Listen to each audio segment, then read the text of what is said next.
S'asseoir, oui, bien sûr. C'est bien.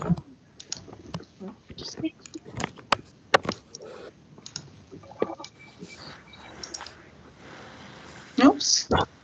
Bonsoir. Bonsoir. Bonsoir. Bonsoir. Ah, salut.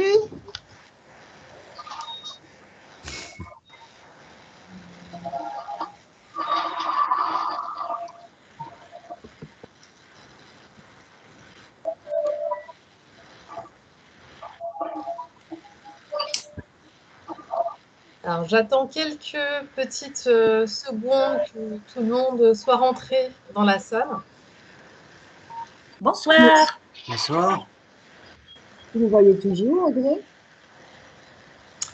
Alors, je ne vois pas qui me parle. À maintenant.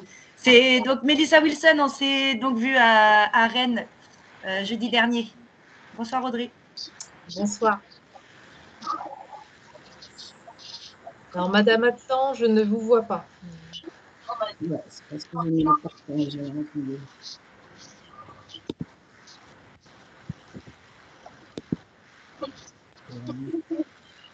Bon.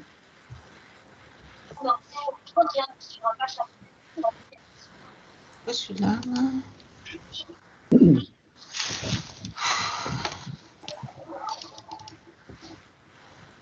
10.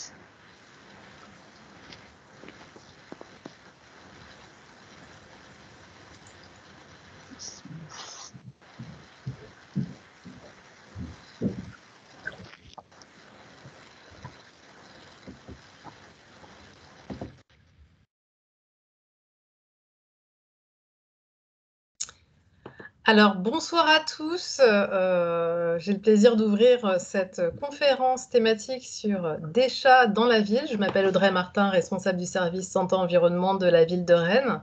Je suis accompagnée en fait de mes collègues Sylvie Pommier et Enzo Lovillo de la ville de Rennes, et puis de nos élus Jean-Marie Goater et Didier Chapelon. Avant de commencer en fait cette session, juste quelques petites règles. Essayez de bien veiller à laisser couper vos micros quand vous ne vous exprimez pas pour préserver la qualité sonore de la conférence, et puis de les activer quand vous vous exprimez. Vous pouvez également vous exprimer par écrit sur la boîte de discussion, en fait, de conversation, ainsi qu'à l'oral.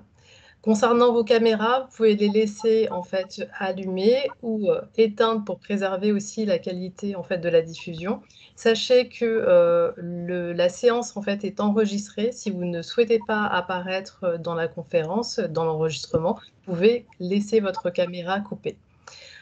Je vais laisser la parole pour commencer une petite introduction à Monsieur Goater. Et puis, je continuerai l'animation en fait, générale par la suite et la présentation des différents intervenants de la soirée. Merci Madame Martin. Je voulais préciser, en fait, déjà remercier, vous remercier tous et toutes d'être présents ce soir à cette deuxième table ronde, enfin on peut qualifier, puisque la première avait eu lieu le 15 juin, qui était la table ronde introductive sur ce travail que nous avons engagé, qui est un travail qui va durer une année autour du projet de rédiger une charte sur la condition des animaux dans la ville de Rennes en l'occurrence.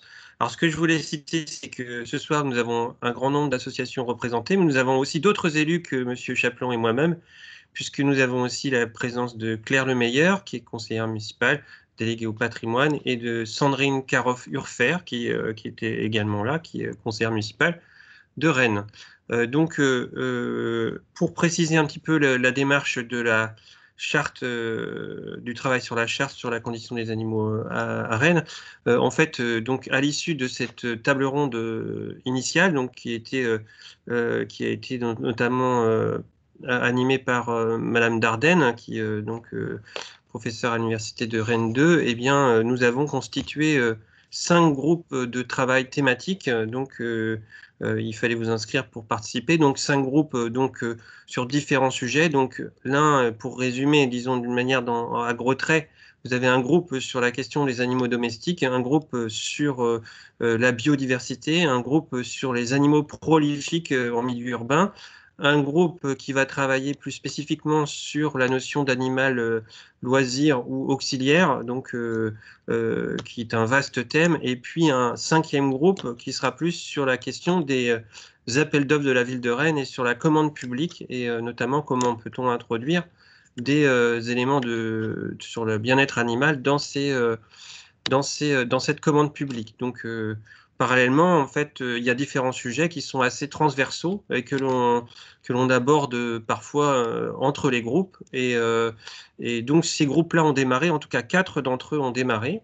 Le 5e sur la commande publique débutera dans les semaines à venir.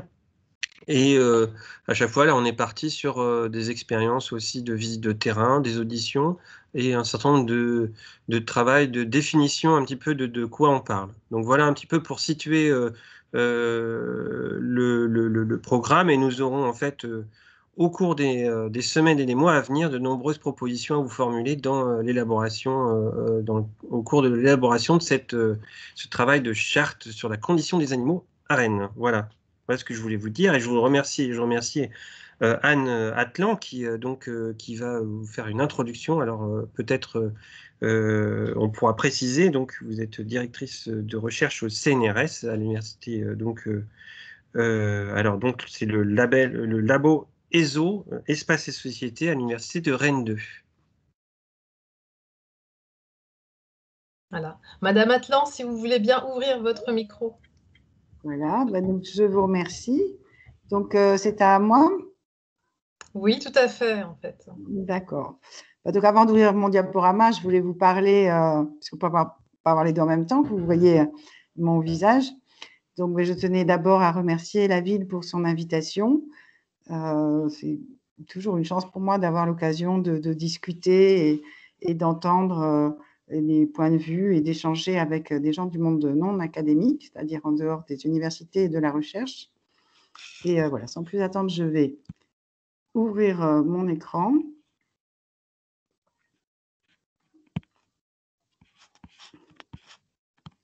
Pour commencer ma présentation.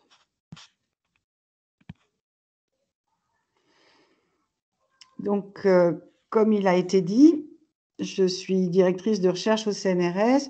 Je viens de l'écologie, maintenant je travaille plutôt en sociologie. Donc, j'ai pas mal travaillé sur les chats, mais plutôt dans les espaces naturels protégés.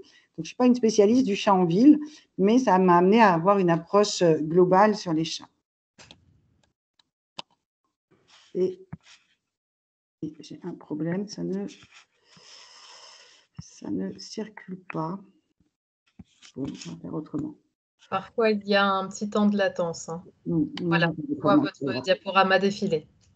C'est bon.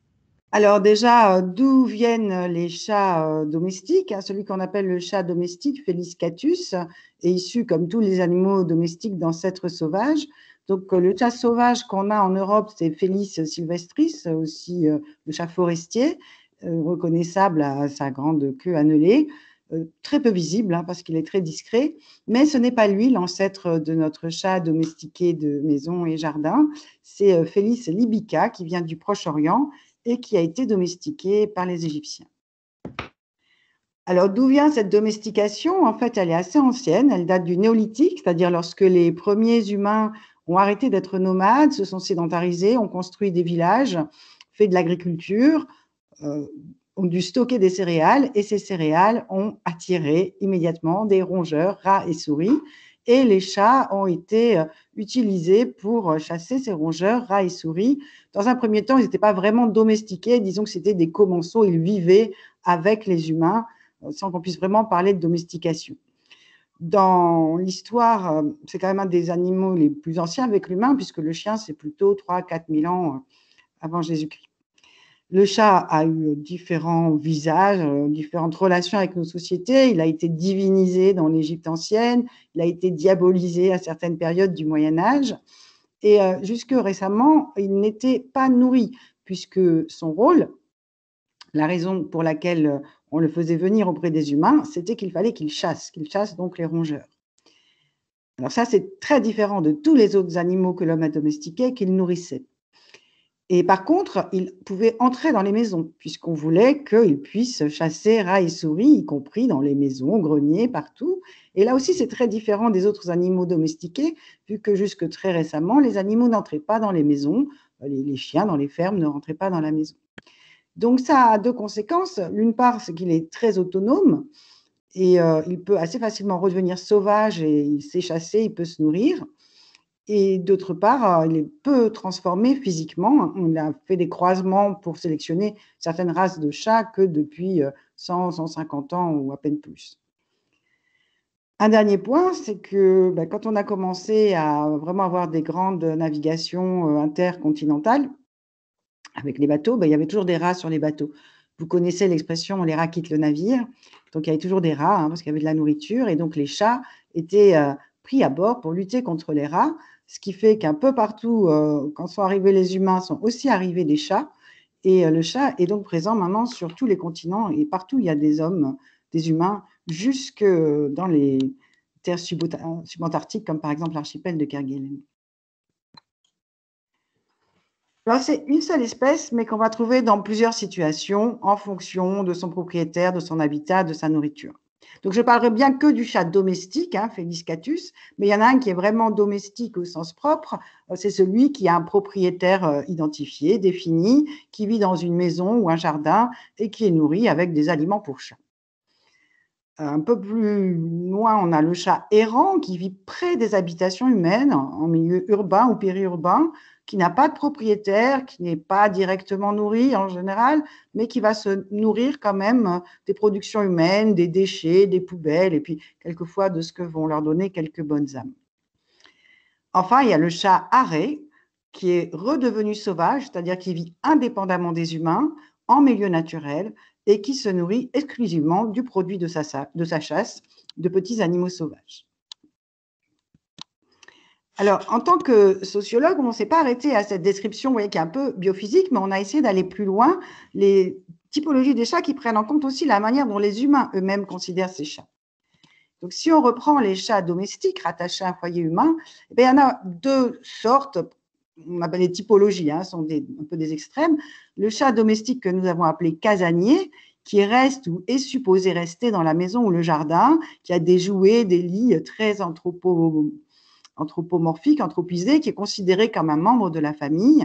Et souvent, dans ces foyers-là, la stérilisation est considérée comme un devoir du propriétaire, le tatouage, le puçage.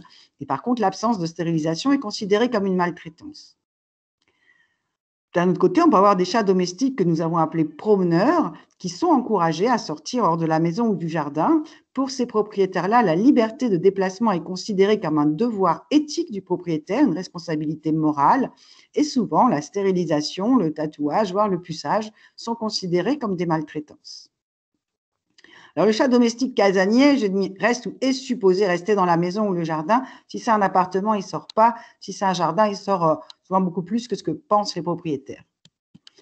Donc, on a pu savoir comment circuler les chats en leur mettant des colliers GPS. Ça a été fait dans plusieurs villes et plusieurs pays.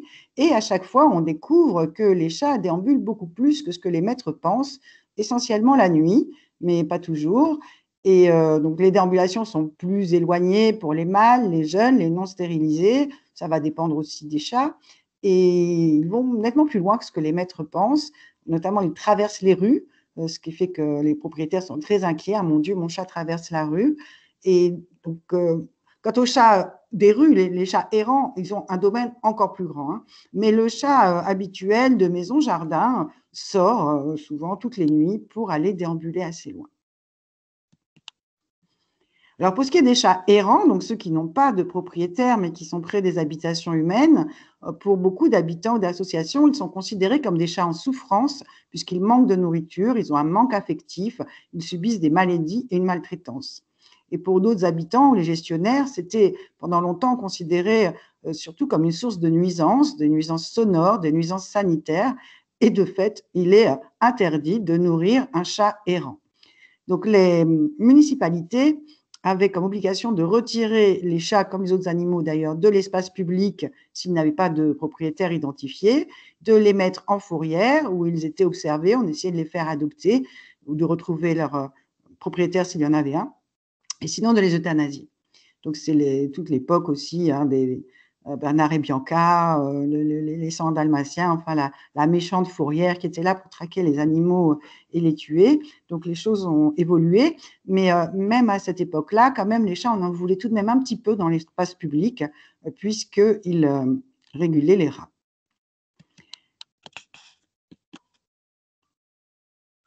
Alors, comme je l'ai mis en bas, là, depuis la loi de 2015, le maire ne peut plus recourir à la fourrière sans justifier d'une campagne de stérilisation préalable, j'en reparlerai. Donc, on a juridiquement tout un tas de critères pour décider si un chat est errant, divagant ou pas, suivant qu'il est identifié, non identifié, la présence du maître, la distance des maisons. On a aussi d'autres critères pour identifier si un chat dont le maître est identifié est abandonné ou pas, et ce qu'il faut faire, suivant les cas, le vacciner pour le relâcher ou tenter l'adoption ou l'euthanasie. Alors, pour faire face à cette situation d'interdiction de nourrir des chats errants, les personnes qui trouvaient ces chats en souffrance et voulaient les aider ont trouvé une solution. Donc, c'est né en 1970, un groupe de femmes, essentiellement du côté du cimetière Montparnasse, qui ont eu l'idée de prendre ces chats errants, de les stériliser, de les identifier et ensuite de les relâcher dans la rue, mais en considérant que le propriétaire était l'association. Donc, c'est l'école du chat libre, je crois qu'on va vous en parler tout à l'heure. Et du coup, le chat est laissé libre de ses déplacements sous la responsabilité d'une association. Et aujourd'hui, ça peut être d'un membre du personnel communal. Ces écoles du chat libre, sous ce nom ou sous d'autres, ont fait école dans la plupart des villes de France, on en a. Et donc, depuis 2015, on ne peut plus recourir au système de fourrière si on n'a pas, enfin, le maire doit d'abord chercher un système du type école du chat libre. Enfin, les chats arrêts, ceux qui vivent en milieu naturel et tout à fait indépendamment des humains. Donc, pour la population, habitants, associations, propriétaires de chats, souvent ils les appellent chats sauvages, donc pas en tant qu'espèce différente, mais en tant que chats domestiques redevenus sauvages, et ils les considèrent principalement comme des chats en souffrance parce qu'ils manquent de nourriture, de manque affectif, ils sont malades. Donc, on considère qu'un chat, pour être heureux, a besoin de caresses et d'affection, ce qui n'est pas… En tout cas, c'est comme ça que c'est considéré. Puis vous avez là, ici, cette affiche de One Voice, qui est une association internationale de protection des animaux, où on voit le petit chaton abandonné qui a l'air de souffrir et qui appelle à l'aide. Pour les experts, les scientifiques et les gestionnaires de l'environnement, on va plutôt utiliser le mot chat arrêt. Et dans le cas des gestionnaires de l'environnement, ces chats vont d'abord être considérés comme des prédateurs et des menaces pour la biodiversité endémique. Vous avez trouvé ce genre de photo, vous voyez, très différente de celle d'avant, où un chat qui a l'air méchant a un pauvre petit oiseau dans la bouche. C'est relayé de différentes manières. Enfin voilà, la situation, c'est que les chats et la biodiversité, c'est quand même un rapport particulier. Les chats sont des carnivores, hein, ils ne mangent que de la viande, ils ne sont pas omnivores comme les chiens. Et lorsqu'ils chassent, c'est des petits animaux, des oiseaux, des lézards, des batraciens. Le chat domestique, plus ou moins promeneur, il va tuer 20, 30 animaux par an, on pense, quelques centaines pour le chat errant et plus d'1 millier pour le chat arrêt. Ça, ce sont des estimations de la LPO, la Ligue de protection des oiseaux. Donc, dans les espaces naturels protégés, ils sont considérés comme responsables de la disparition de nombreuses espèces endémiques qu'on ne trouve donc nulle part ailleurs. C'est encore plus vrai dans les îles, parce que dans les îles, initialement, il n'y avait pas de prédateurs. Donc, on a dans le monde entier des programmes de contrôle ou d'éradication des chats. On essaye de les piéger de manière non létale ou de les empêcher d'arriver, comme vous avez ici au milieu la grande barrière anti-chat d'Australie. Par ailleurs, les chats sont des animaux domestiques, même des animaux de compagnie. Ils sont donc protégés par une législation spécifique et une jurisprudence sévère, puisqu'on a de plus en plus de la prison ferme qui peut être évoquée pour cruauté envers un chat. Ils sont très aimés de la population, présents sur le web, comme vous le savez, et de ce fait, les programmes de contrôle, d'éradication des chats suscitent de fortes réactions de la population locale ou d'associations de protection des animaux, qu'elles soient nationales comme la SPA ou internationales comme One Voice. Donc, ça a un écho dans les médias. On trouve régulièrement ce genre d'article. Le chat est un serial killer. Alors, le mot serial killer, très anthropomorphique, est souvent repris dans les articles grand public qui cherchent à alerter sur le fait que le chat peut tuer des animaux sauvages, avec des conséquences qui sont quand même pas toujours très bien quantifiées. Alors, dans les espaces naturels, les îles, ça peut avoir de graves effets. Dans les espaces urbains, périurbains, c'est moins quantifié. Et donc, il y a des solutions qui sont trouvées, comme par exemple, ou recherchées plutôt, ce guide édité par la Ligue de protection des oiseaux pour limiter les dégâts et protéger la petite faune sauvage. Donc, vous avez le chat là au milieu et puis divers conseils qui sont donnés. Donc, on ne voit pas très bien. Hein, mais alors, le premier, quand même, c'est de le faire stériliser rapidement tout en haut. Et puis d'autres, empêcher les chats de passer, mettre des barrières stop-minou, des plantes répulsives, un collier de sécurité, des zones refuge, etc. Comme vous le voyez, quand même, ce message s'adresse essentiellement aux chats domestiques, aux chats qui vivent dans une maison, un jardin, et qui a un propriétaire qui peut agir sur le comportement de son chat. Alors, les statuts juridiques sont quand même assez contradictoires, puisque pour un chat errant, on va chercher la gestion, l'objectif étant de réduire les nuisances, et on a cette interdiction de nourrir et ce système de fourrière, qui est quand même une obligation des municipalités. C'est encore, on a vu, en train d'évoluer. Pour le chat domestique, on peut avoir une autre action qui est la protection. Vraiment protéger le chat pour lui-même. L'objectif va être le bien-être du chat et on ne pourra pas le maltraiter. C'est interdit par la loi. Et par contre, quand le chat est considéré comme un prédateur, donc là, l'objectif, ça va être la protection de la biodiversité. C'est un objectif fort, hein, constitutionnel. Et donc, les gestionnaires de ces espaces naturels protégés où les chats mettent d'autres espèces en danger vont avoir une obligation de retrait ou d'éradication. Donc, comme vous voyez, il y a quand même de grandes contradictions. Donc, entre les obligations de gestion et de protection, les chats libres sont une solution, mais il faut aller plus loin, et d'où cette idée de rechercher des chartes du chat dans la ville. Pour ce qui est de la protection par rapport au contrôle du chat en tant que prédateur, eh bien, bon, la LPO propose des solutions pour les chats qui ont des maîtres identifiés de maison ou de jardin, mais il faudra aller plus loin et les solutions sont encore à rechercher, peut-être aussi du côté des chartes, en tout cas pour le milieu urbain et périurbain. Pour finir, je dirais que le nombre de chats est en augmentation régulière. Ils ont dépassé depuis 2000 le nombre de chiens et on en est donc à 14 millions de chats aujourd'hui en France. Et 70% de ces chats vivent dans des maisons avec jardin, donc avec possibilité de sortir. En appartement, quelquefois aussi, on peut sortir, mais c'est plus rare. Donc, 70% de ces chats peuvent sortir, sortent plus ou moins loin. Et je ne sais pas combien il y a de chats à Rennes, peut-être vous me le direz, mais enfin, en moyenne, dans les villes de plus de 100 000 habitants, on a 28,4% des foyers qui ont un chat. Donc, un tiers des foyers avec un chat, le plus souvent dans des jardins et donc qui peuvent sortir. Cela entraîne, du coup, effectivement, un chat dans la ville avec lequel on doit cohabiter et pour lequel c'est effectivement important de créer des chartes. Voilà, j'en ai fini pour cette petite introduction. Je vais couper le partage d'écran et remettre mon visage pour les discussions. Merci Madame Atlan, merci pour ces éléments et puis qui constituent une introduction en fait, une très bonne introduction en fait à notre sujet et à ce qui va suivre. Moi, ce que je propose, c'est qu'on enchaîne sur, en tout cas, la première table ronde qu'on a organisée avec la Société de protection animale et Moustache et compagnie, donc et qu'on enchaîne ensuite avec un temps d'échange. Réservez bien vos questions, vous pouvez toujours les poser en fait sur la conversation ou à l'oral. Je vous laisse la parole, Madame Laure Mouture et puis Madame Quignolès pour cette table ronde sur l'adoption, les bonnes questions à se poser avant d'adopter et ainsi que les responsabilités des propriétaires de chats. Bonjour, je vais laisser Moustache et compagnie commencer et puis je finirai. Ça marche. Bonsoir. Moi, je suis Laura Quignonès, je suis la fondatrice et responsable des urgences de l'association Moustache et compagnie, qui a été fondée fin 2014 et qui va donc fêter ses 7 ans au mois de novembre. Je ferai peut-être un petit rappel pour préciser que sur le seul département de l'Ille-et-Vilaine, il y a plus de 20 associations locales indépendantes de protection animale. Il y a aussi les refuges SPA, bien sûr, de Rennes, de Châteaubourg de Vitré et d'ailleurs. Et donc, la plupart de ces associations se connaissent, travaillent le plus possible en réseau, échangent très régulièrement, parfois quotidiennement, à propos de situations de maltraitance, de situations de prolifération de chats sur des communes, notamment rurales, à propos d'urgence, de chatons blessés qu'il faut récupérer. Donc, chacun essaie de voir avec l'autre association si elle a une place, si elle a des sous pour payer le vétérinaire.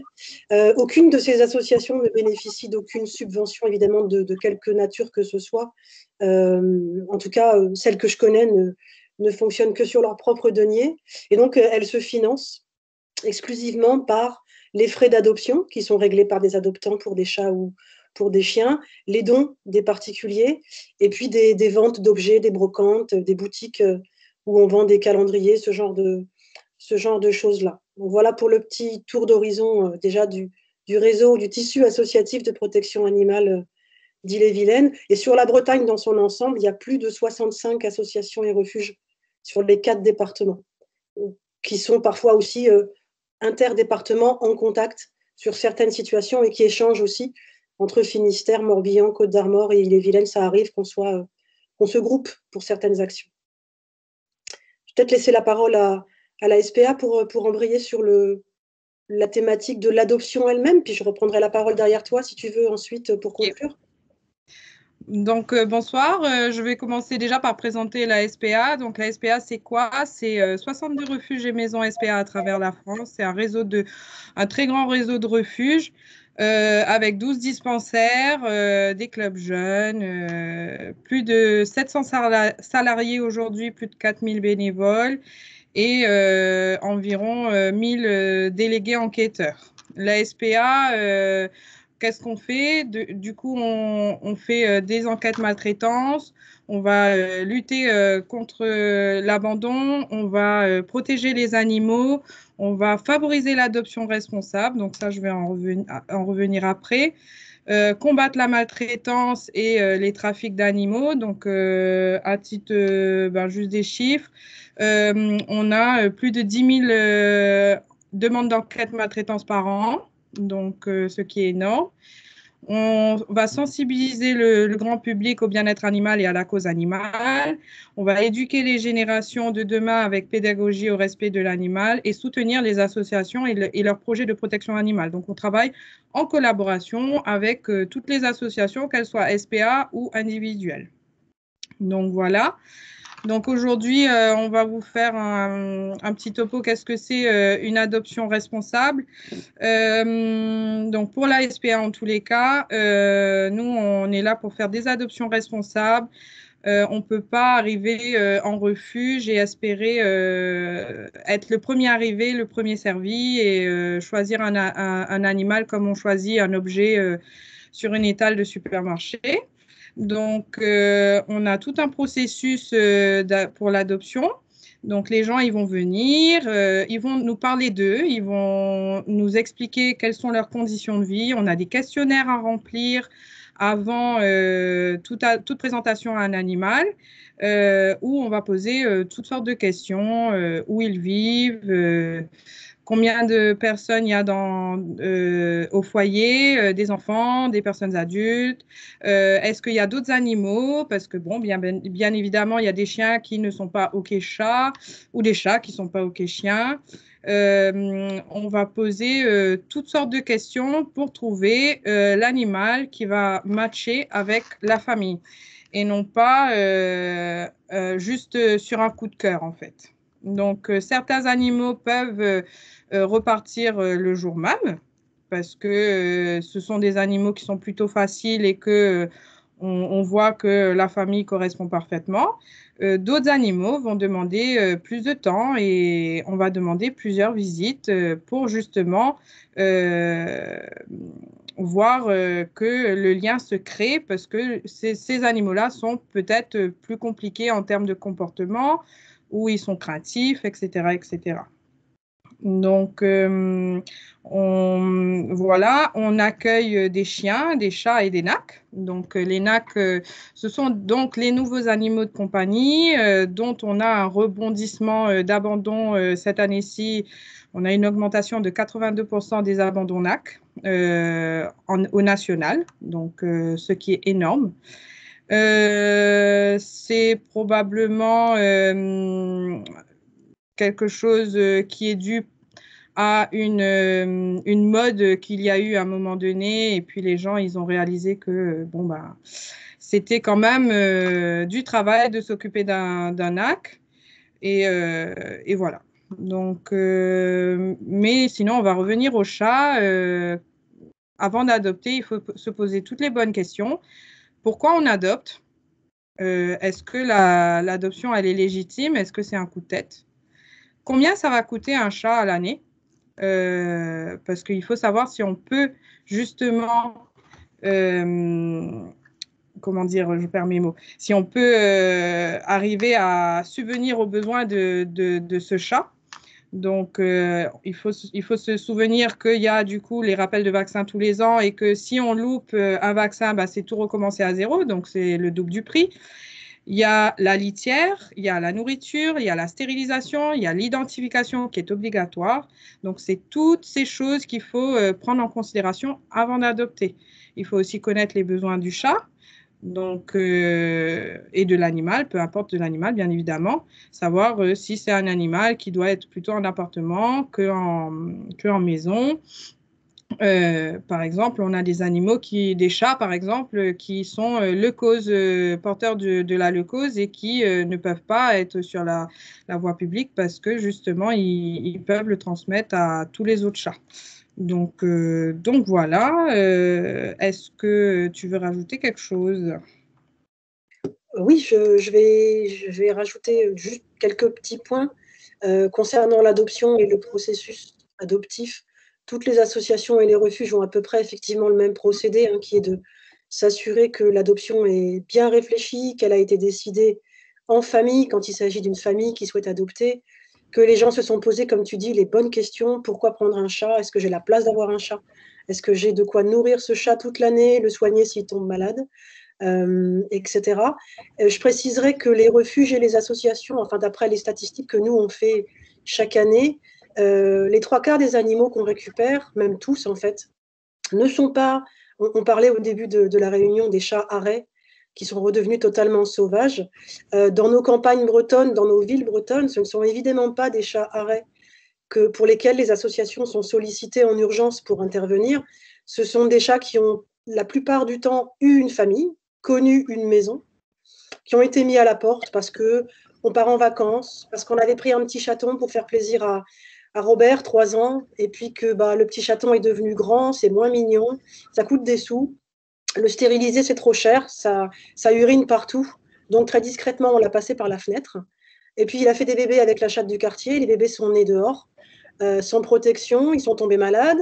Et du coup, quelqu'un qui passait a vu 3 petits chatons en train de mourir du coryza sur le trottoir et a téléphoné à la SPA ou à une association. Donc, c'est un cercle vicieux, en fait, où les gens acquièrent pour l'envie de consommer de l'animal un joli petit chat, et puis ils contribuent quelques semaines ou quelques mois plus tard à la prolifération féline, qui est une vraie catastrophe pour l'hygiène, pour la biodiversité, puis avant tout pour le bien-être de ces chats qui meurent par milliers dehors. Et donc, ces chats reviennent dans le circuit de la vie humaine quand ils ont la chance d'être signalés à une association de protection animale ou à un refuge. Ils sont récupérés, ils sont soignés, ils sont remis sur pattes et ils sont proposés à l'adoption. D'où l'adoption responsable. Pour ne pas que le cercle se prolonge trop, les associations et les refuges obligent les propriétaires soit à stériliser plus tard quand ils adoptent un chaton. Les associations demandent un chèque de caution qui est restitué à l'adoptant quelques mois plus tard quand il apporte la preuve qu'il a bien fait stériliser son chat ou sa chatte une fois adulte. Et les adultes qui sont proposés à l'adoption par la SPA ou les associations sont tous stérilisés. Donc au moins on est sûr qu'on les remet en circuit d'adoption auprès des humains, mais ils ne feront jamais de progéniture. Et donc ce serpent qui se mord la queue, je prends un petit chat sur le bon coin qui n'est pas identifié, donc c'est absolument illégal depuis quelques années, depuis 2012. On ne peut pas proposer à l'adoption un animal qui n'est pas identifié. Ça vaut aussi d'ailleurs pour les NAC, pour les furets notamment.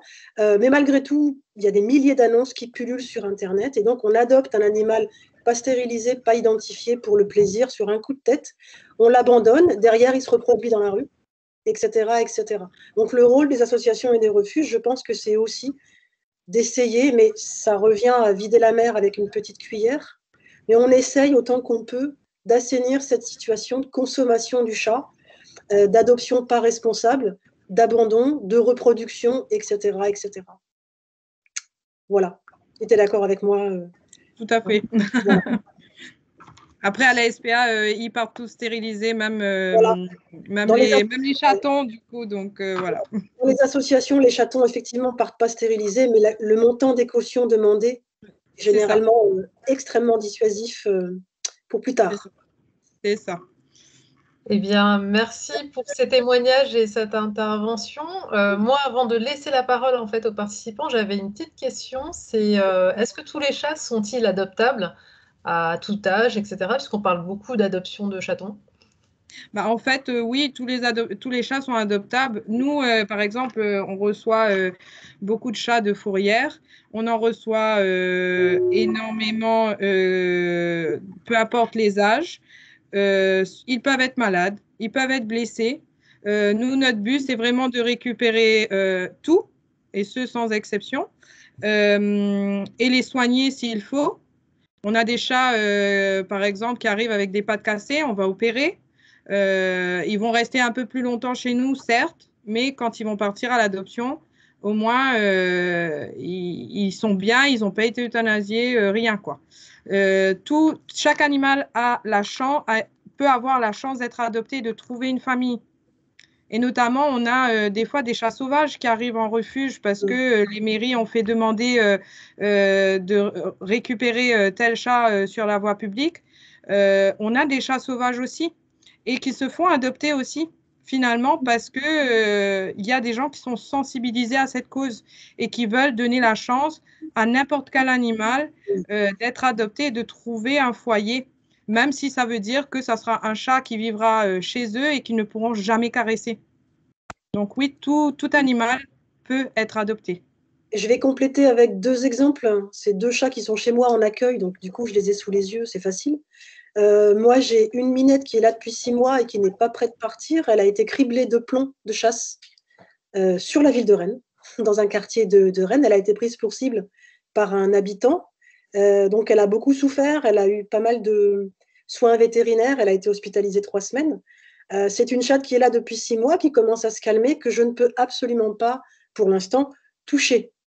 Mais je suis convaincue que même si elle doit encore rester 6 mois en accueil, c'est une minette qui va progresser, elle est magnifique, elle va apprendre à faire confiance et un jour, je ne sais pas quand, et peu importe, un jour elle pourra être proposée à l'adoption à une famille très particulière qui sera au calme, qui n'aura pas des enfants en bas âge, donc qui aura les conditions, on va dire, idéales pour qu'elle puisse se poser chez eux.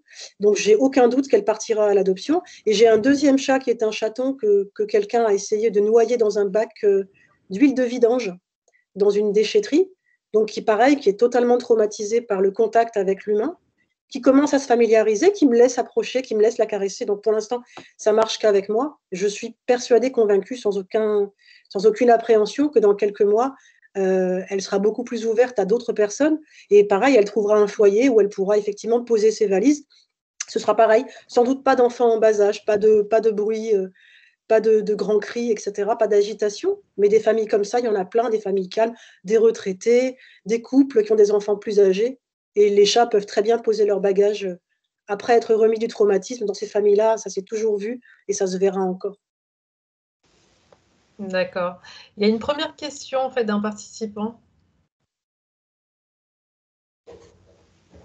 Je pense, Monsieur Cynic, si vous voulez prendre la parole. Oui, c'est pas une question, c'est simplement un commentaire. Je voudrais remercier la SPA qui fait un travail formidable sur ces chats errants, parce que vraiment, pour nous, c'est un réel souci, les chats errants dans la faune, pour la faune sauvage. Donc, le travail qu'ils font est formidable dans le sens où où il casse un petit peu le cercle vicieux de ces chats qui sont laissés libres et qui prolifèrent dans la nature. Donc le travail qu'ils font de récupérer ces chats, de pouvoir les soigner et de les donner à l'adoption, c'est vraiment une aide formidable qu'ils apportent à la biodiversité. Alors je voudrais les remercier, mais je crois que tout le monde reconnaît l'excellent travail qu'ils font, parce qu'effectivement, il y a les chats errants, et là,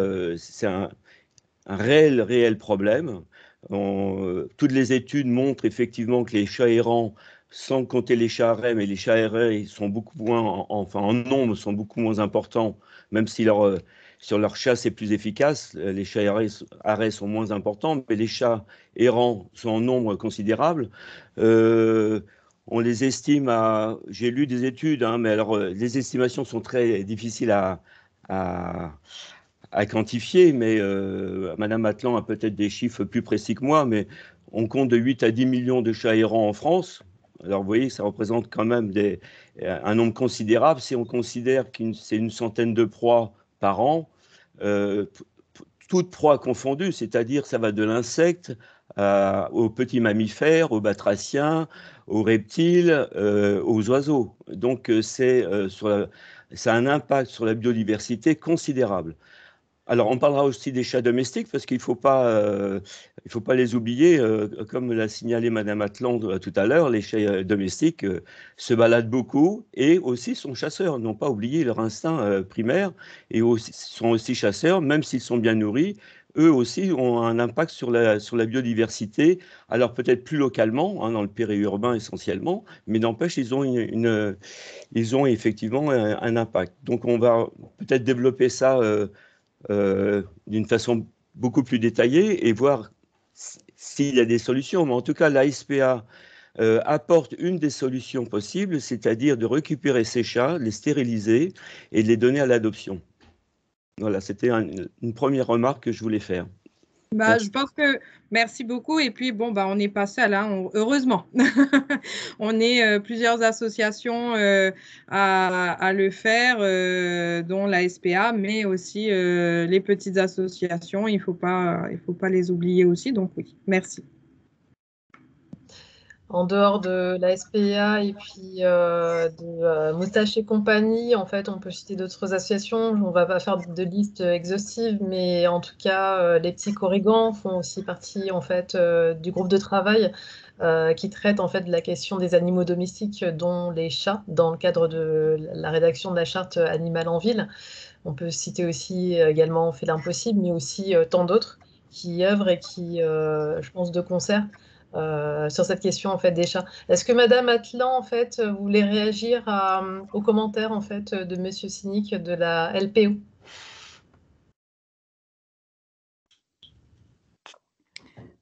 Je n'ai pas de réaction particulière à faire. Oui, on sent bien que c'est la LPO qui parle. Avec donc ce problème, l'impact des chats sur la biodiversité. Il n'y a effectivement pas de chats vraiment arrêts en Bretagne, hein, ça concerne vraiment les sites naturels, donc c'est un petit peu en dehors de notre débat. Il y a beaucoup quand même de chats errants. Bon, il y a même quand même dans les jardins. Moi, je sais que j'ai des amis qui me disent, moi, j'ai des oiseaux dans mon jardin parce que je n'ai pas de chat. Donc, la question se pose. Après, le droit des chats à être bien traités, cette éthique du bien-être et du respect de l'animal, c'est ce que j'ai entendu chez les gens de la SPA et toutes les associations de protection des animaux. La LPO, quelque part aussi, est une association de protection des animaux, mais avec peut-être une vue un peu plus en termes de population ou d'espèces. Et oui, on est au cœur de la problématique. Et il est évident que les associations, la SPA de protection de chats, avec leur politique de stérilisation notamment et d'adoption responsable pour éviter en amont l'abandon, joue un rôle énorme et pour les chats, le bien-être du chat et pour la protection de la biodiversité. Donc, c'est une très belle direction. Et voilà, pour le moment, je n'aurai pas d'autres commentaires. J'aurais peut-être quand même une question à ces personnes qui travaillent sur l'adoption responsable. Donc, si on n'adopte plus que des chats stérilisés ou qu'on fait stériliser, ça veut dire qu'on ne peut plus avoir une portée à la maison de petits chatons qu'on va grandir. c'est quelque chose qui est exclu aujourd'hui si on a une attitude responsable envers les chats? C'est quelque chose qui est exclu, en tout cas, du circuit de l'adoption dans le circuit associatif et de refuge. On est tellement confronté 365 jours par an à des gens qui nous appellent en disant oh, ma minette a fait une énième portée, j'ai pas réussi à les refourguer sur le bon coin, donc soit je les noie, soit je les éclate contre le mur, soit vous les prenez, hein. Mais c'est maintenant, c'est dans une demi-heure, parce que moi après je les noie. Donc nous, notre point de vue, il est plus sur ces milliers d'appels, de mails, de messages qu'on reçoit tout au long de l'année, de ces personnes qui, oui, ont voulu faire une portée parce que c'est mignon, et puis pour faire plaisir aux enfants. Et puis, alors, le point de vue anthropomorphique le plus sympathique, c'est les chats ont besoin de faire des bébés. Moi, je suis une maman, j'ai été tellement heureuse quand j'ai eu mon fils. Les chats ont besoin de s'accomplir en tant que mère en ayant une portée. Donc, on oublie complètement la réalité. On se projette complètement dans l'animal en se disant c'est une femelle, si elle n'a pas au moins une fois des bébés, elle va déprimer, elle va être malheureuse toute sa vie. Alors que la pauvre minette, l'accouplement entre les chats, vous le savez, est extrêmement traumatique et douloureux pour la femelle. Et non, elle n'a pas envie de mettre bas et elle n'a pas envie d'allaiter pendant 2 mois une portée de chaton. Elle s'en porte très bien si elle ne le fait pas. Donc concrètement, on n'arrêtera jamais la reproduction des chats. Nous, on n'arrive même pas à limiter la casse à 1% de ce qu'elle est malheureusement déjà aujourd'hui, même si le nombre d'associations et de refuges quadruplé, quintuplé dans les années qui viennent, la prolifération des chats resterait un problème vraiment majeur, y compris pour la biodiversité. Donc non, c'est pas demain qu'on on n'aura plus que des chats stérilisés en France et que du coup, il n'y aura plus de chats du tout. Faute de reproduction, ça c'est sûr que non. Oui, j'ai bien compris. Mais donc aujourd'hui, une adoption responsable, c'est une adoption qui renonce à l'idée d'élever des petits chatons à la maison. Oui, parce que cette idée d'avoir des petits chatons à la maison, elle conduit 9 fois sur 10 à la catastrophe derrière. De toutes les façons, en tant qu'association, on est tellement confronté aux abandons.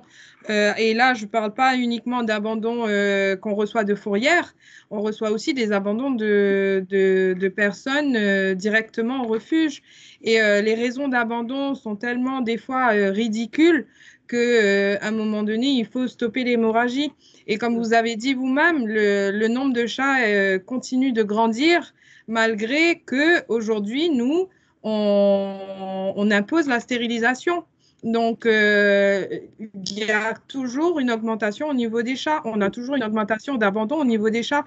Et quand on a des gens qui arrivent au refuge et qui nous disent « Mon chat a griffé mon mobilier, je n'en veux plus. Mon chat dort trop, je n'en veux plus. Mon chat, ça fait 14 ans que je l'ai, mais j'ai déménagé et je ne peux pas l'amener avec moi. » Et que le chat arrive chez nous, il est complètement perdu, il est dans un endroit qu'il ne connaît pas et des gens qu'il ne connaît pas, et c'est arrivé qu'il se laisse mourir et que malgré tous les soins qu'on peut apporter, le chat se laisse mourir, forcément, à un moment donné, nous, on est obligé de dire stop, quoi. Et on est obligé d'obliger la stérilisation pour éviter, parce que c'est du mal, en fait, c'est de la maltraitance, finalement, qu'on fait à ces animaux. Donc, oui, on est obligé. On est obligé. Quand on arrive au refuge le matin et qu'on voit un carton de chaton devant la porte, à un moment donné, oui, il faut stopper l'hémorragie, quoi. D'accord. Merci beaucoup pour votre éclairage. Il n'y a pas de souci. Je vous propose en fait d'enchaîner sur 2 tables rondes à suivre, l'une sur effectivement le dispositif chat libre et puis l'autre sur le parcours du chat à la fourrière. Donc pour les chats libres, je vous laisse la parole, Madame Morvan, donc du comité rennais pour l'animal en danger, et puis Monsieur le docteur Désert pour le comité départemental de protection animale. Oui, bonjour. Donc, nous sommes l'association, le Comité rennais pour l'animal en danger, une CRAD, les initiales. Nos chats libres qui vivent dehors sont un peu cradouilles, en termes un peu affectifs et montrant le cambouis, la terre. Voilà, ce sont les chats qui vivent dehors sur la ville de Rennes. Donc, comme on vous l'a déjà dit, oui, en 1977, les chats qui vivent dans le cimetière Montmartre doivent être capturés par la fourrière de la ville de Paris. Et pour sauver ces chats, dont des personnes assurent les besoins vitaux, le photographe Michel Cambazard fonde l'association L'École du Chat Libre. Il obtient l'autorisation de stériliser et tatouer ces chats pour les remettre en liberté dans le cimetière. Donc, le comité rennais est une association du type École du Chat Libre, différente, mais c'est les mêmes buts. Le 6 janvier donc, 1999 est votée la loi Chat Libre en France. Les chats vivant dehors en groupe, une fois stérilisés, tatoués à une association de protection animale, sous arrêté municipal, peuvent être relâchés sur leur lieu de vie et vivre ainsi en liberté dehors, d'où le nom Chat Libre. Donc à Rennes, au printemps 2006, notre association a été créée peu de temps avant, en 2005. La SPA tente, aidée par l'association CRAD, notre association, de faire une première expérimentation de chat libre sur le site de l'hôpital Pontchaillou avec le docteur Désert. Ces actions de chat libre s'avèrent bien appréciées. Elles limitent donc la reproduction puisqu'il y a stérilisation, un suivi de santé, un point pour s'occuper de ces chats, de nourrissage, voilà, est fait et limite ces chats qui proliféraient et gênaient sur tout l'hôpital. Donc en 2007, le CRAD, notre association, commence les premiers chats libres sous arrêté municipal sur la ville de Rennes. Donc des squares, des rues, des jardins familiaux, des parcs, etc., tous les endroits où il y en avait, avec des personnes, des habitants de la ville qui décident de s'impliquer et s'engagent dans ces actions chat libres.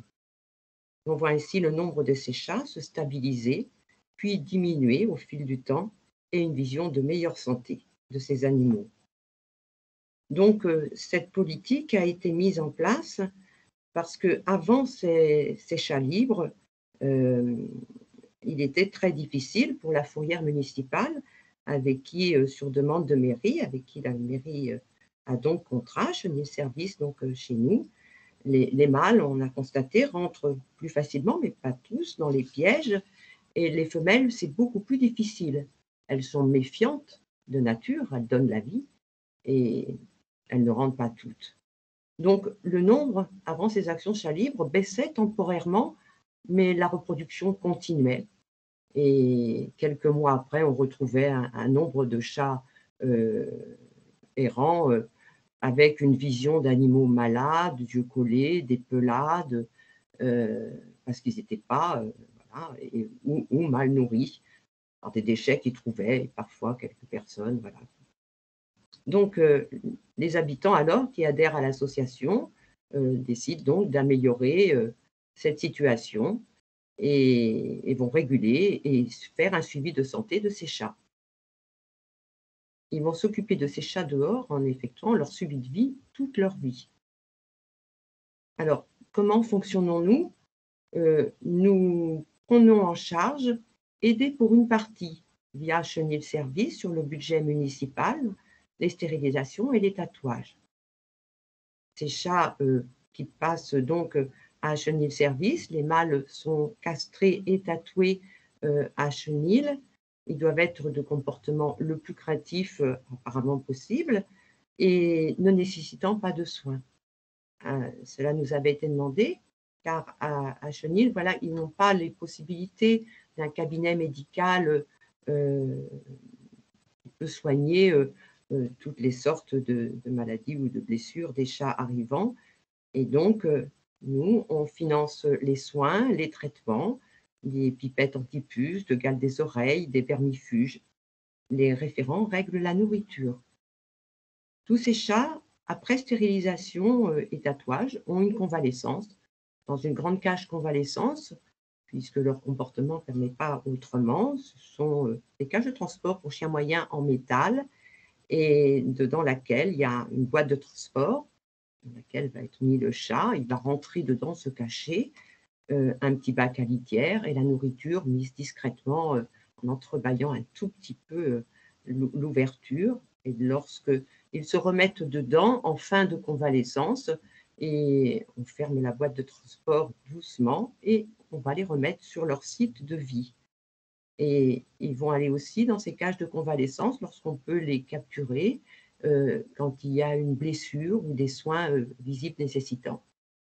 Autrement, quand ils ont besoin de soins et qu'on n'arrive pas à les capturer, parce que ça arrive, ils sont très craintifs pour la plupart, hein, d'autres plus pacifiques, mais quand même, on fait un petit peu Vétolib, pas Doctolib, mais Vétolib. On fait dans ce cas-là une photo du chat, mettons s'il a une blessure, la joue, c'est arrivé de morsure vraisemblablement ou de chien ou autre. Et donc avec l'explication, les photos, voilà, le vétérinaire fait une prescription et que nous mettons donc dans la nourriture, dans les terrines écrasées, et les chats donc prennent leur traitement et guérissent souvent. Autrement, donc ça a fait au fil du temps, hein, puisque ça va faire maintenant quand même 14 ans, le nombre de ces chats dehors a visiblement diminué, hein. On a vu la régulation vraiment donner des résultats. Moi, il y a longtemps que je n'ai pas vu une bande de chats courir avec une pelade comme j'ai vu il y a des années avant. Et ils sont souvent discrets, parce que c'est leur nature de félin déjà, ils sont nocturnes.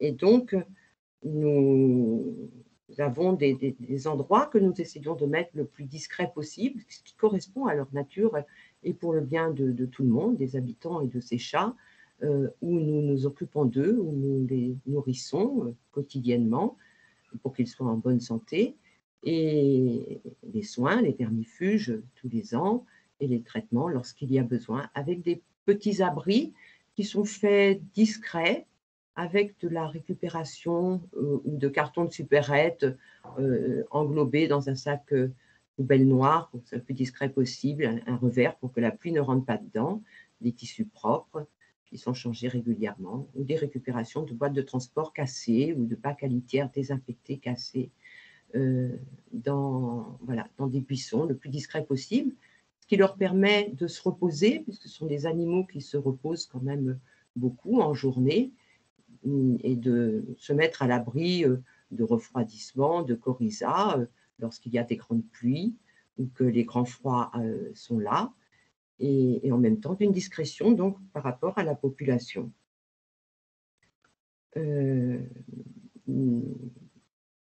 Aussi, nous avons, et nous le constatons le plus souvent, une reconnaissance positive exprimée par les habitants de ces endroits où il y avait beaucoup de chats dans le temps, où maintenant, voilà, ces chats libres posés, puisque leurs besoins vitaux sont satisfaits et régulés, sont bien vécus la plupart du temps, et où les habitants nous expriment voilà, le bien de nos actions et nous en remercient. Je vous redonne la parole.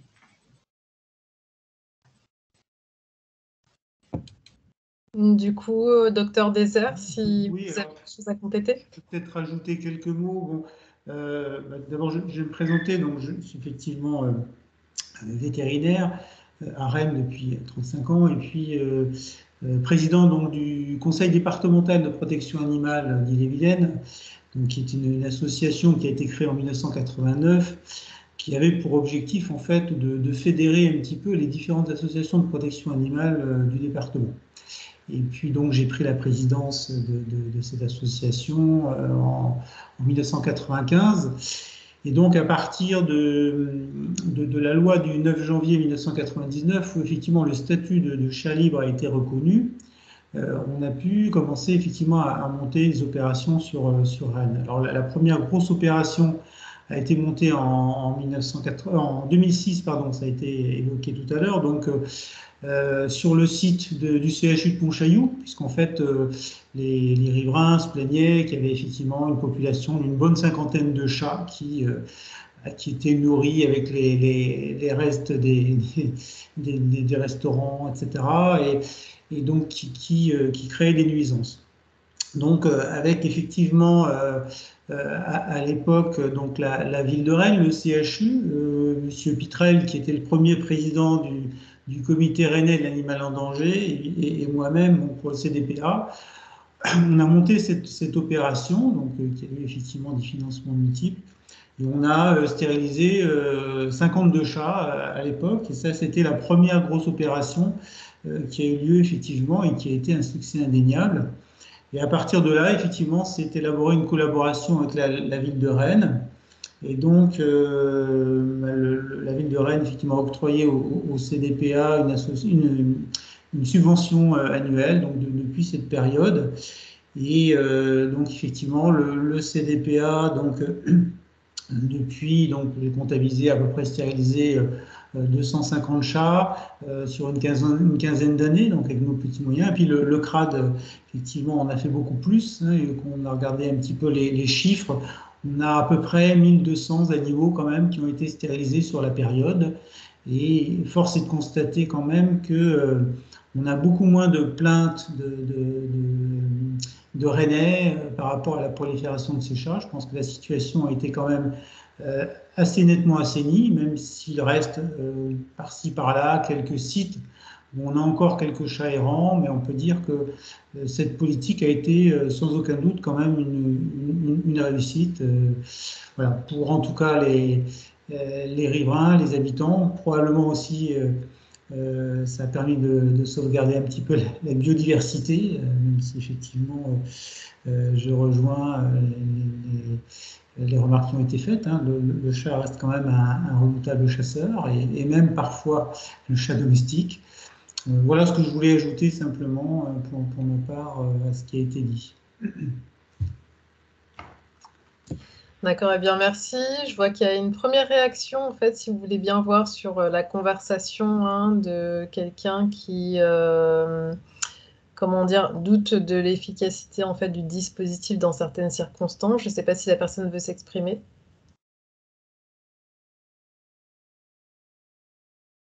En tous les cas, vous parliez en fait de chiffres et effectivement de ce qu'on connaît du dispositif chat libre. En fait, je ne sais pas si vous pouvez préciser en fait dans les chiffres et puis la décroissance qu'on a pu observer selon les années. Alors, docteur Désert, en fait, votre micro est coupé. Oui, j'ai coupé mon micro. Donc, donc la réaction, effectivement, je suis en train d'essayer de lire donc c'est par rapport effectivement à des soins sur un animal. Je ne sais pas si la personne peut peut-être s'exprimer directement. Parce que oui, ce serait peut-être un peu plus simple. Plus simple, ouais.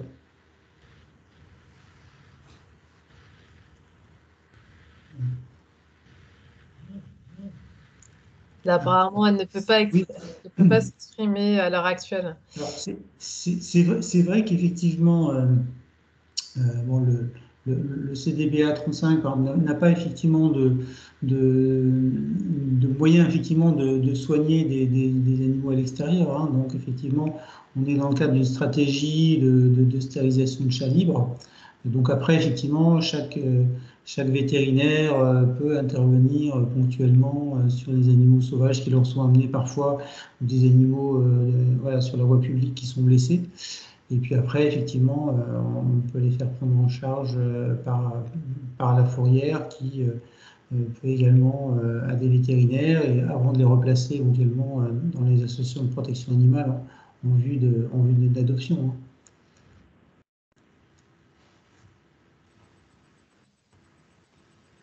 Oui, vous m'entendez là? Oui. Oui. Pour les soins aux chats libres, je sais que parfois, voilà, on me contacte parce que il est difficile pour les personnes, les habitants, de voir un chat libre qui a déjà, parce qu'ils avancent en âge, hein, certains. Il y en a quelques-uns, voilà, qui vont réussir avec cette prise en charge quand même à vivre la plupart de nombreuses années et qui ont un aspect, voilà, qui sont des chats qui sont parfois avec de l'âge et un refroidissement, voilà, qui n'ont pas un très bel aspect. Pas beaucoup, mais s'il y en a, et que nous n'arrivons pas à soigner plus que ça. Alors, ils mangent, mais prendre un traitement dans une pâtée, ils sont quelques chats comme ça très très craintifs, où on est obligé de s'éloigner, on le prenne mais pas de façon régulière et qu'on n'arrive pas à recapturer malgré toutes les tentatives des personnes qui les suivent. Donc voilà, c'est quelques deux cas, c'est des cas rares, mais qui arrivent et où, malgré tous nos désirs de faire au mieux pour ces chats, eh bien, parfois, voilà, on est obligé de faire avec ce que ces animaux nous permettent de faire. Et souvent, ils sont capturables, ce type de chat très, très craintif, que lorsqu'il est vraiment à sa fin de vie véritable. Et là, bien sûr, on lui va chez le vétérinaire capturer et avoir les soins de fin de vie. Il est certain que ces chats libres, on peut difficilement effectivement suivre leur état de santé de très près, et l'espérance de vie d'un chat libre est certainement effectivement plutôt de l'ordre de 7 à 8 ans, alors qu'effectivement un chat domestique va plutôt vivre 15 ans. On sait que ce sont des animaux qui sont quand même soumis à un certain nombre d'aléas, qui ne se laissent pas forcément plus approcher et soigner, donc c'est aussi un choix donc de leur laisser vivre leur vie, même si on sait qu'ils n'auront pas tout à fait effectivement le même confort de vie, ou en tout cas la même espérance de vie qu'un chat domestique. Tout à fait, et excusez-moi, et voilà, nous faisons au mieux de ce qui est possible, et en effet, leur vie voilà, va durer 7-8 ans à peu près. Quelques-uns arrivent à 13, 14, 15 ans, mais voilà, c'est quand même rare. Mais il y a quand même un aspect général de meilleure santé de ces animaux que lorsque c'était que des chats errants qui se reproduisaient sans suivi de santé. Il y a plusieurs en fait questions qui arrivent sur le chat. Je reprends en fait dans l'ordre sur avant de remettre les chats sur l'espace public. Est-ce que la sociabilité est prise en compte?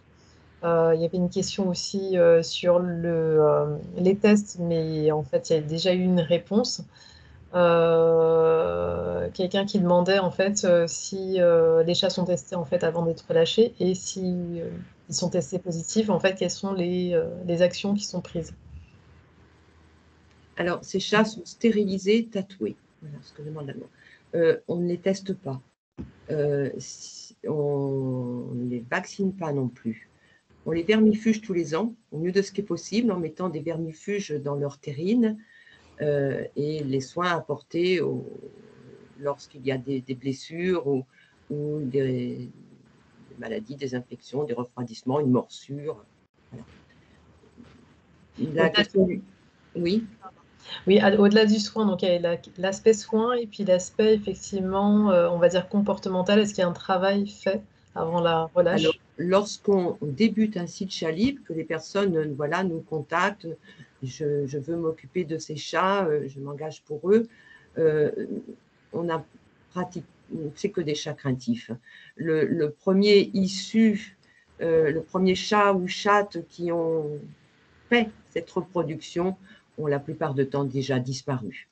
Et donc un site chat libre, alors nous en faisons de moins en moins parce qu'on voit vraiment le résultat chiffré de ces chats.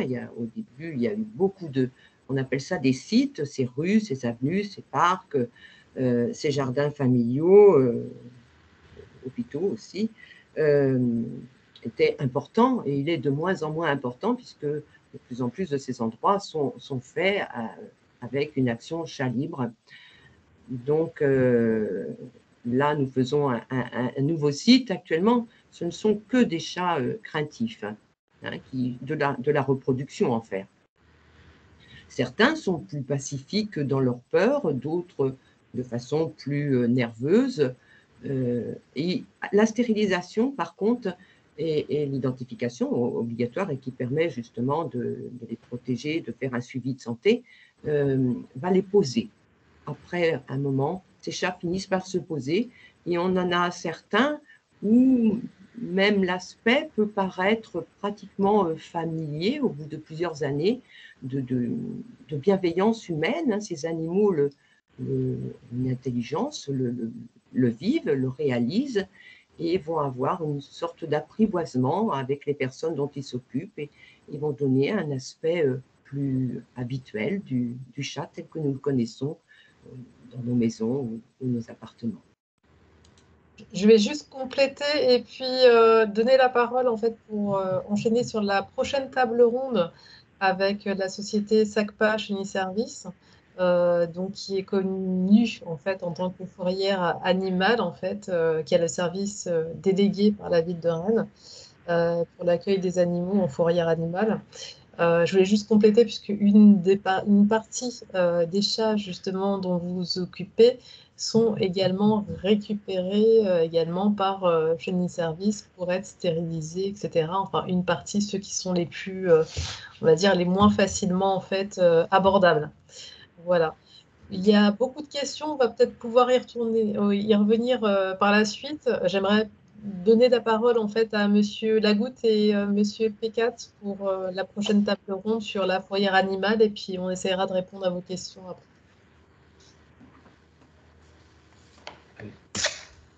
Oui, bonjour à tous.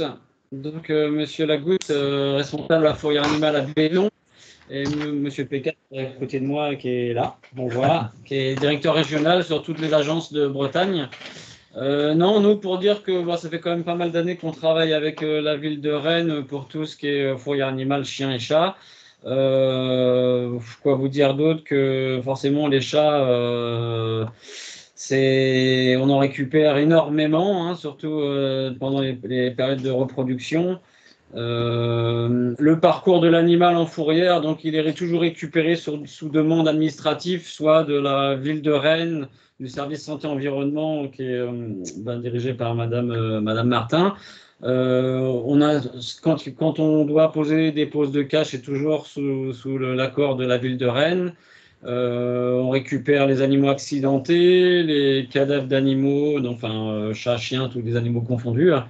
Le parcours de l'animal, donc toujours de manière administrative, hein, soit ça peut être la gendarmerie, ça peut être les pompiers, ça peut être la mairie, ça peut être toute demande administrative, quoi. On n'intervient pas sur demande de particulier, heureusement, sinon on en récupérait énormément. Donc nous les animaux sont gardés en fourrière 8 jours ouvrés, donc ça fait à peu près une dizaine de jours avec si vous comptez les week-ends, quoi. Les animaux sont vus par un vétérinaire 2 fois par semaine, hein, donc dès que l'animal rentre en fourrière, il est vu par un vétérinaire qui est salarié de l'entreprise. Où l'animal est vu, voir s'il a des problèmes de santé, s'il a été accidenté, s'il a des maladies, car on récupère beaucoup d'animaux qui sont malades à l'arrivée en fourrière, hein, ça peut être du coryza, du typhus. Donc l'animal est vu, il est vacciné si son état de santé le permet, vacciné, vermifugé, quoi, hein.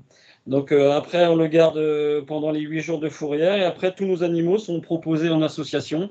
Donc ça peut être la SPA et des fois quand c'est pas possible ou des fois quand les refuges sont saturés, on fait appel justement des fois à Moustache et compagnie et d'autres associations, les Pachas, enfin on a un gros réseau, ce qui permet de pouvoir éviter l'euthanasie de l'animal, quoi. Je peux vous donner quelques chiffres à peu près. On récupère sur les 3, sur tout le département, je vous dirai après sur Rennes. Sur tout le département, on a regardé les chiffres sur 2019, 2020 et 2021, là jusqu'en octobre. Donc c'est à peu près environ 2200 chats récupérés à l'année. Hein, donc on en place en association à peu près un peu plus de 1000 qui partent chaque année en association. Et on a environ un peu plus d'une centaine de restitutions sur des animaux qui sont identifiés ou non identifiés qui sont réclamés par des propriétaires. Hein, le reste des animaux, ça peut être les cadavres et les euthanasies sanitaires quand les animaux sont vraiment en mauvais état. Voilà. Et autrement, sur Rennes, c'est environ 400 animaux, 400 chats par an sur la commune de Rennes. Donc, on retrouve un problème qu'on n'avait pas avant, c'est que tous les animaux qu'on récupère sont quasiment sociables maintenant, alors qu'avant on récupérait beaucoup d'animaux sauvages. Donc ça peut être inquiétant en disant que c'est peut-être des animaux qui appartenaient à des gens et que comme disait tout à l'heure Mélissa de la SPA, que c'est des abandons et que c'est bizarre qu'un animal soit sociable en errance, quoi. Alors qu'avant on avait beaucoup plus d'animaux sauvages, quoi. Donc voilà, donc tous nos animaux sont, je disais tout à l'heure, sont proposés en association. Et c'est vrai qu'on a aussi un gros réseau et que ça se passe bien avec les associations. On essaie de faire en sorte de sauver le maximum de chats et de faire le maximum de soins aussi sur les animaux qui rentrent, quoi. Alors après, je ne sais pas s'il y a des gens qui ont des questions ou... Alors, avant de laisser la parole aux personnes qui ont des questions, et notamment, il y a plusieurs participants qui se sont exprimés en fait dans la conversation. Si vous pouvez la lire, Monsieur Lagoutte. Juste pour en fait compléter et repréciser, on l'a déjà dit, la fourrière animale est une obligation réglementaire. C'est une obligation en fait du Code rural et de la pêche maritime. Et donc il incombe en fait aux mairies et notamment en fait au maire d'une commune. Celui-ci peut ou celle-ci peut déléguer en fait ce service de fourrière animale ou peut l'effectuer en régie. La plupart des communes, en fait, délèguent ce service, qui est un service public, à des sociétés comme Chenille Service ici présent. Les donneurs d'ordre, comme on le disait, sont évidemment, en fait, ils n'agissent pas tout seuls, puisque du coup, la société en question est mandatée par la ville. Donc les donneurs d'ordre peuvent être la ville, plusieurs services. Donc il peut y avoir le mien, mais la plupart du temps, c'est plutôt d'autres services aussi. Ça peut être la police, ça peut être aussi la gendarmerie en dehors de la ville, etc., etc. Comme disait en fait Madame Atlan en préambule, sur les chats notamment, il y a une réglementation et puis il y a une catégorisation, en fait, une définition de ce qu'est un chat errant. Seuls les chats en fait errants, au sens de la réglementation, sont mis en fait en fourrière animale, ce qui est en fait obligatoire. Ensuite, sur leur devenir, donc Monsieur Lagoutte, pardon, en fait l'a exprimé en décrivant le parcours en fait d'un chat et des animaux en fait en fourrière. Du coup, voilà, je ne vais pas répéter ce que vous avez dit. Mais simplement en fait du coup m'exprimer sur des questions notamment qui ont été posées en fait sur le fil de la conversation, notamment des questions qui reviennent souvent sur les euthanasies en fait. Les euthanasies en fait elles sont la plupart du temps en fait et majoritairement sanitaires. Vous me reconfirmerez en fait monsieur Lagoutte, mais voilà, et puis la plupart en fait des animaux en fait qui sont mis en fourrière sont soit restitués, soit confiés en fait à des associations. Donc là, on fait un petit peu la boucle de la conférence. Vous l'aurez compris, hein, en fait, on a commencé par dresser en fait en introduction la place du chat dans la vie, dans nos sociétés, la perception sur le chat, les règles en fait et les responsabilités des propriétaires qui, s'ils ne sont pas respectés, donnent des chats qui évoluent en fait dans la ville, qui sont en fait repris par des associations comme le CRAD ou le CDPA en site chat libre, ou qui peuvent se retrouver comme animaux errants et donc du coup atterrissent en fourrière.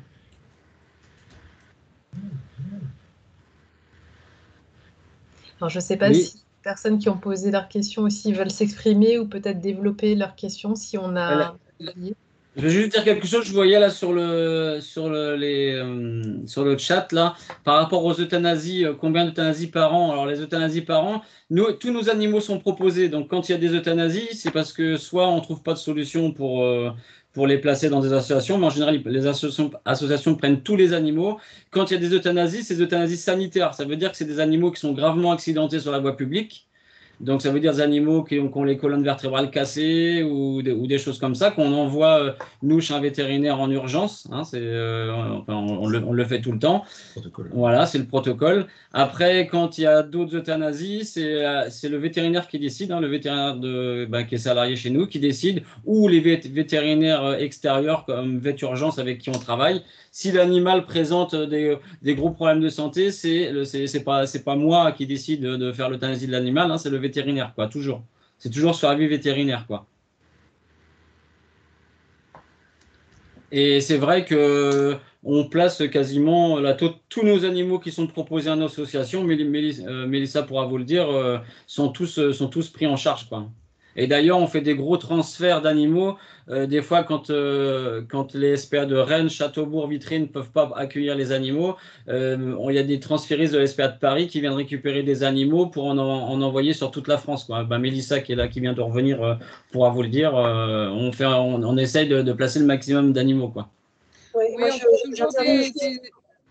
peux juste intervenir pour Moustache et compagnie pour renforcer ce que vous dites. Il y a une mythologie sur la fourrière animale très, très ancrée dans le grand public sur le fait que la fourrière euthanasierait à tour de bras par charrette entière les chats et les chiens qui y rentrent. Moi, ça fait plus de 11 ans que je suis dans la protection animale.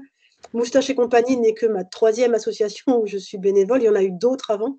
Et je confirme, si jamais il y a des gens dans le public qui doutent de ce que vous dites, moi je confirme le très gros effort que fait la SACPA, alors celle de béton pour Rennes, voilà, mais d'autres fourrières hein, sur la région Bretagne, y compris sur le Morbihan, etc., sont vraiment.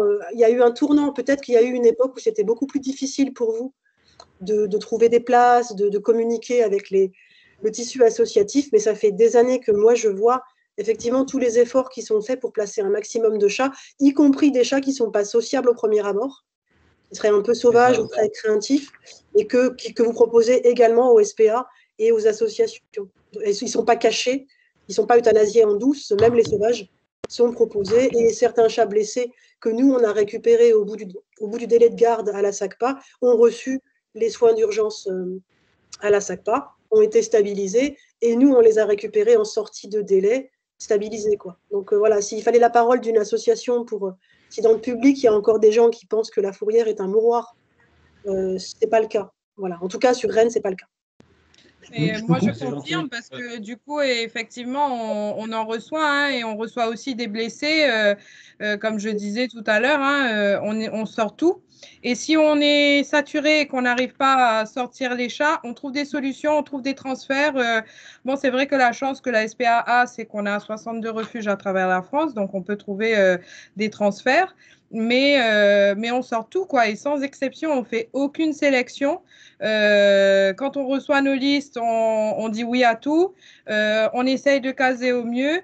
On prend les malades, les blessés. Par exemple, hein, Sato, on a un chat. Vous avez dû en entendre parler parce qu'il a passé justement sur les réseaux et tout. C'est un chat qu'on a reçu qui avait les 4 pattes cassées et qu'on a justement fait opérer parce qu'ils ont tous droit à une chance de trouver une famille et de trouver le bonheur, quoi. Donc, bravo à la SACPA et bravo à toutes les assos. Je voulais juste donner mon expérience parce que j'ai connu une époque, on va dire il y a à peu près 25 ans, où effectivement 95% des chats qui étaient récupérés à la fourrière étaient euthanasiés. Donc il y a eu vraiment une époque où ça se passait vraiment pas bien. Et j'ai connu ça, je me suis un petit peu battu pour que ça change. Et je dois reconnaître que le progrès a été énorme et qu'aujourd'hui, effectivement, la SACPA Chien Service ne pratique quasiment plus d'euthanasie, sauf effectivement contraintes particulières. Mais donc, il y a eu effectivement une période où c'était pas comme ça et les choses se sont bien améliorées. Alors, il y a plusieurs questions, je vais prendre le désordre, hein, mais il y a plusieurs questions en fait concernant donc les capacités d'action et puis vers qui se tourner en fait quand on est confronté justement en fait à un chat abandonné, etc. Donc là, on a commencé à y répondre, hein. On sait qu'il y a des associations vers lesquelles se tourner, il y a la SPA, etc. Mais il apparaît apparemment qu'il y a un défaut d'information, donc je tenais juste à dire que là, en fait, on est dans le cadre de l'élaboration d'une charte sur la condition en fait, des animaux en ville. C'est un point aussi, la communication, faire connaître les dispositifs existants, c'est un point qu'on est en train de travailler ensemble avec les partenaires, notamment associatifs.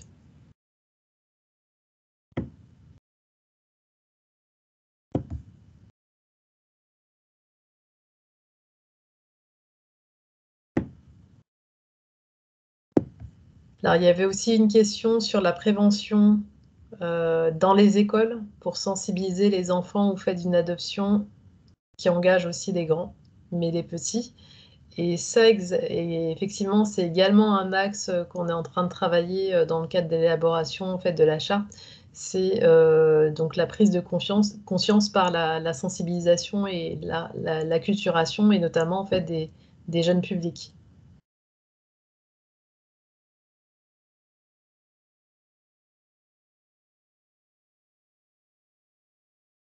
Voilà, je ne sais pas s'il y a d'autres participants qui veulent... Martin, je voyais sur le chat là quelqu'un qui demandait, qui met selon plusieurs témoignages, les retours d'animaux sains pris en charge par la SACPA sont retournés à leur famille en mauvaise santé. Quel est le protocole sanitaire pour les véhicules de transport? Je voulais savoir si quelqu'un pouvait développer là-dessus, qui avait mis ça. Bonsoir, c'est donc Mélissa de Saint-Malo, en fait, du collectif Animalo. Et donc, c'est vrai que nous, on est en lien avec aussi, évidemment, les associations et la SPA de Saint-Malo, qui ne fait pas partie donc du réseau national de la SPA. Donc, on a énormément de retours d'animaux récupérés soit par la SPA, soit par leur maître directement. Enfin, leur maître, c'est pas un mot que j'apprécie, c'est pour ça que j'ai mis famille. Donc, qui partent en très bonne santé, qui reviennent justement contaminés par telle ou telle maladie. Et donc, on voulait savoir, c'est une question sur les véhicules de transport des animaux, quel était le protocole adapté dans votre structure. Et puis, c'est avec la SPA, par exemple, qui vous avait peut-être proposé à un moment donné, en tout cas, un nettoyage par extraction d'air. Enfin, c'est un système qui est coûteux, mais qui est très, en tout cas, qui détruit toutes les bactéries sans produits chimiques. Voilà, donc c'était ça la question. Ben écoutez, nos véhicules sont agrémentés par la DSSPP de l'Ille-et-Vilaine.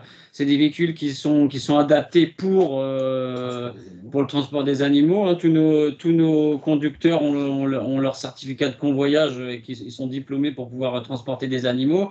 Et les voitures sont à chaque intervention, dès qu'au retour des animaux, sont désinfectées, nettoyées. Après, moi, vous savez, hein, les gens qui disent, c'est des gens qui ont payé 94 € pour récupérer leur animal. Donc, forcément, quand ils viennent chez nous, ils leur trouvent toutes les maladies. Donc, nous, les gens qui disent, oui, s'ils veulent, hein, mais après... Ça aurait été une autre question à aborder justement sur cette tarification, sachant qu'on est à 65 km de béton, nous, Saint-Malo. On a ce problème d'ailleurs de déplacement des personnes qui n'ont pas forcément de véhicule ou des choses comme ça, qui doivent aller récupérer leur animal. Alors oui, on peut leur reprocher, hein, on peut dire que c'est de leur faute, tout ça, mais nous, on n'est pas là-dedans, Animalo, en tout cas, on essaie de trouver des solutions, on ne voit pas les problèmes. Hein. Donc, la question, c'est est-ce que ce n'est pas prohibitif un petit peu ce coût de sortie de la fourrière de son animal? Mais nous, après, vous savez, si les gens ne peuvent pas se déplacer, on leur propose de les ramener gratuitement. Donc, il y a les 94 €. Après, vous savez, nous, on travaille, hein, donc on est quand même 13 personnes. Donc, il faut bien que quand on se déplace avec la mairie de Saint-Malo, il faut bien que aussi, il faut bien qu'on vive, quoi. Donc, c'est 94 €. Après, nous, s'ils veulent, on peut ramener les animaux. Hein. Et quant aux animaux qu'on place parce que tous les animaux qui sont récupérés sur la commune de Saint-Malo sont proposés à la SPA de Saint-Malo. Donc, après, on n'en récupère pas énormément et le si peu qu'on récupère, la SPA de Saint-Malo, des fois, ne peut pas les accepter, les animaux. Donc, ils partent dans d'autres refuges sereins, quoi. Ouais. D'accord. Ok, Donc, bah, écoutez, si on pouvait faire une petite négociation, ce sera en aparté, mais évidemment, mais si on pouvait faire une petite négociation sur les tarifs peut-être adaptés plus au porte-monnaie de chacun, hein, je ne sais pas. Enfin, c'est des idées après à développer. Ça pourrait être intéressant de se rencontrer. Voilà. Oui, merci tout à en tout fait, cas. pas de problème. Voilà, merci. D'accord, on n'aura peut-être pas pu répondre en fait à tout le monde. Je vois effectivement en fait qu'il est 20 h. Je vais vous laisser donc la parole, Monsieur Guater. C'est Didier Chaplon qui va faire la conclusion. Oui. Bonsoir. Je suis Didier Chaplon, donc adjoint à la maire de Rennes, donc chargé de la biodiversité. Moi, j'ai appris beaucoup de choses ce soir. Il y a beaucoup de choses que je ne savais pas, comme vous, je suppose. Hein. Donc, voilà, on voit qu'il y a pas mal d'acteurs sur ce domaine-là, sur le domaine des chats, le chat qui est avant tout un ami pour pas mal de familles rennaises. Hein. Voilà, donc il y a beaucoup de gens qui se préoccupent du bien-être des chats et donc dans la population, mais aussi on le voit aussi dans les associations et différents organismes. Donc moi je dis merci aux organismes et associations qui ont témoigné là ce soir. C'était très intéressant. Moi j'ai appris plein de choses. On va se revoir, pour ceux qui s'intéressent, on sait qu'il y a des groupes de travail, hein, Jean-Marie Guater les a cités là en début de séance. Il y a 5 groupes de travail pour élaborer cette charte de l'animal en ville. Certains d'entre vous y sont déjà et donc on va continuer à travailler ensemble. Et il y a 3 dates, il y a 3 prochaines conférences hein, dans le cadre de la charte de l'animal en ville. Donc, le point de vue des vétérinaires le 9 novembre. Hein, le point de vue des vétérinaires sur l'animal en ville. On l'a déjà évoqué, donc par exemple Michel Cynic l'a évoqué, mais ça a été dit, donc la biodiversité, l'animal, je dirais la biodiversité animale en ville. Donc ça, ce sera le 7 décembre. Hein, c'est quelque chose qui a été pas mal évoqué en début de conférence là aujourd'hui. Et le 4 janvier, voilà, des chiens dans la ville, comme on avait eu les chats dans la ville ce soir, ce sera donc les chiens dans la ville le 4 janvier.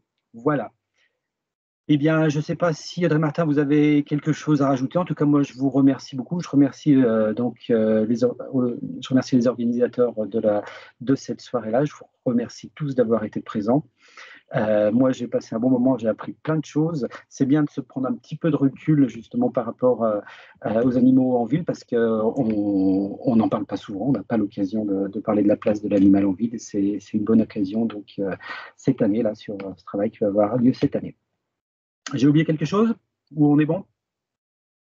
Non, c'est parfait. J'ai mis en fait sur la conversation, j'ai rappelé la boîte mail contact si vous avez d'autres questions sur la démarche, sur les sujets qu'on a abordés ce soir, sur effectivement des questions qui sont restées sans réponse. Vous pouvez joindre la boîte animaux et nous @ville-rennes.fr.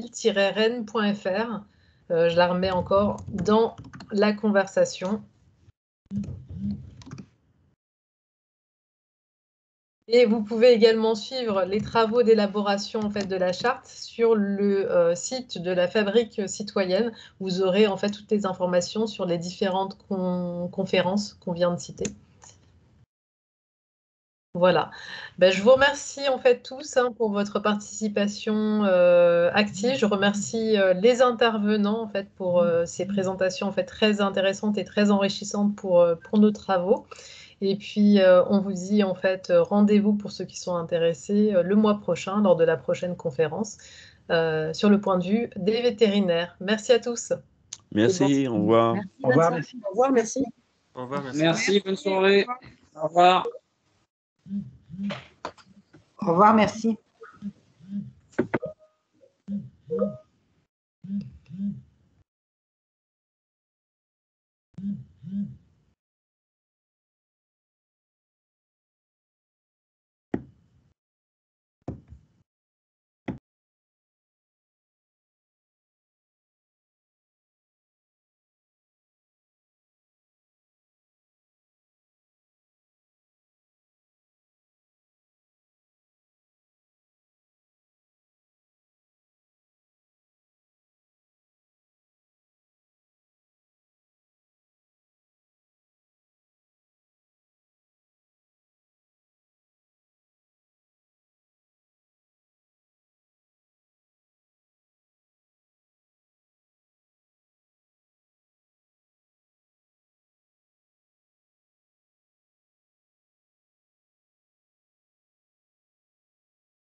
On fait un rapide débriefing, c'est ça?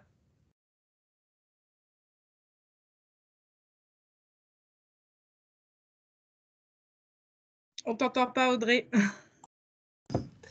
Je disais, j'attendais qu'on soit entre nous. Et donc, je pense que c'est le cas. Voilà. Je vais arrêter en fait la captation vidéo, l'enregistrement.